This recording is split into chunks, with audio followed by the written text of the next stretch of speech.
ने कोई बात इस सिलसिले में की है तो मुस्लिम लीग ने हमेशा से उस्ताज़ा के मामले में एक बड़ी अच्छी पोजीशन अपनी ली है हमेशा। अब ज़रा समझने की ज़रूरत है कि आपका सवाल क्या है। आप कह रहे हैं कि उस्ताज़ा का उनकी जो जॉब है, उनकी जो मुलाजमत है टीचर्स की, उसको परमानेंट क्यों नहीं किया गया। तो मुझे आपके सवाल से ये अंदाज़ा हुआ कि आप एक कॉन्ट्रैक्ट एम्प्लॉई हैं और आप ये चाह रहे हैं कि आपका जो कॉन्ट्रैक्ट एम्प्लॉयमेंट है इसको परमानेंट कर दिया जाए, मुस्तकिल कर दिया जाए। तो वो जो आपकी कॉन्ट्रैक्ट आपने ली थी जॉब लेते वक्त, उसके अंदर कोई क़वाइद व ज़वाबित होंगे, उसकी कोई शराइत होंगी। मुझे नहीं पता कि आप किस कॉन्ट्रैक्ट का हिस्सा हैं। लेट्स से एक कॉन्ट्रैक्ट था, फेडरल गवर्नमेंट का एक कॉन्ट्रैक्ट था जिसमें नेशनल कमीशन फॉर एजुकेशन के नाम से एक अदारा कायम हुआ था और उसने कॉन्ट्रैक्ट पे 7 साल के लिए कुछ उस्ताज़ा को भर्ती किया था और वो लोग थे जो उस वक़्त भर्ती हुए और 7 साल के लिए भर्ती हुए और वो प्रोजेक्ट 7 साल चलने के बाद उसको क्लोज डाउन करना था। और वो कुछ ऐसा था कि वो लोग जो आउट ऑफ स्कूल चिल्ड्रन थे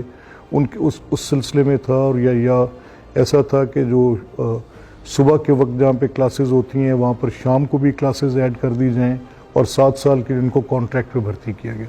तो वो प्रोजेक्ट के ख़ात्मे के साथ एक जो तादाद उन उस्ताज़ा कराम की थी जिनको लिया गया और भर्ती किया गया, तो उस कॉन्ट्रैक्ट के ख़त्म होने पर, उस प्रोजेक्ट के ख़त्म होने पर वो कॉन्ट्रैक्ट भी ख़त्म तस्वर किया गया।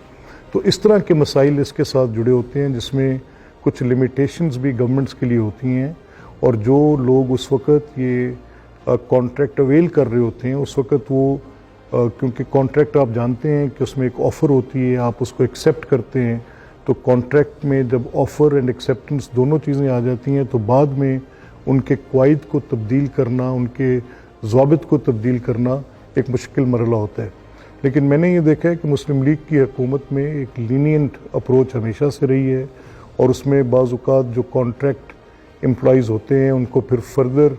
जब कोई गवर्नमेंट का प्रोजेक्ट आ जाता है तो उस प्रोजेक्ट में, क्योंकि उनके ऊपर एक इन्वेस्टमेंट गवर्नमेंट की हुई होती है, उनको ट्रेन किया गया होता है, उनकी उन एक्सपर्टीज से फिर दोबारा इस्तिफ़ादा हासिल किया जाता है। उसमें फिर एक नई बहस खुलती है कि फिर कुछ ऐसे लोग जो नए लोग आना चाहते हैं वो समझते हैं कि उनके हकूक़ सल्ब हो रहे हैं और उनको मौका नहीं मिल रहा। जो पहले लोग थे वही दोबारा से री एम्प्लॉय हो रहे हैं और कॉन्ट्रैक्ट पे री एम्प्लॉय हो रहे हैं।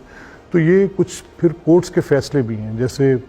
हाई कोर्ट्स ने मुख्तलिफ़ मुकदमात के अंदर ये तय कर दिया कि जो कॉन्ट्रैक्ट एम्प्लॉई है वो as a matter of right permanence of his vacancy का मुतालबा नहीं कर सकता। ये हाई कोर्ट ने तय किया, बड़े बहस के बाद, बड़े दलाइल के बाद तय किया कि कॉन्ट्रैक्ट के जो ऊपर भर्ती किए गए टीचर्स हैं, क्योंकि वो अपनी विलिंगनेस शो करते हैं उस वक़्त कॉन्ट्रैक्ट को अचीव करते हुए, उस एम्प्लॉयमेंट के कॉन्ट्रैक्ट को लेते हुए, तो फिर एट लेटर स्टेज अगर वो कहें कि उनको गवर्नमेंट एम्प्लॉई तस्वर करके वो सारे बेनिफिट्स उसके साथ अटैच किए जाएं, और तो फिर उन लोगों का जो सर्विस में 40 साल रहते हैं और वो जो 7 साल के लोग आते हैं तो उनके दरमियान भी फिर एक तफावत की फ़िज़ा कायम हो जाती है। तो इसमें मेरा ये मानना है कि आपका ये एक मसला कुछ ख़ास तबके के एक सेक्शन का मसला हो सकता है जिसके ऊपर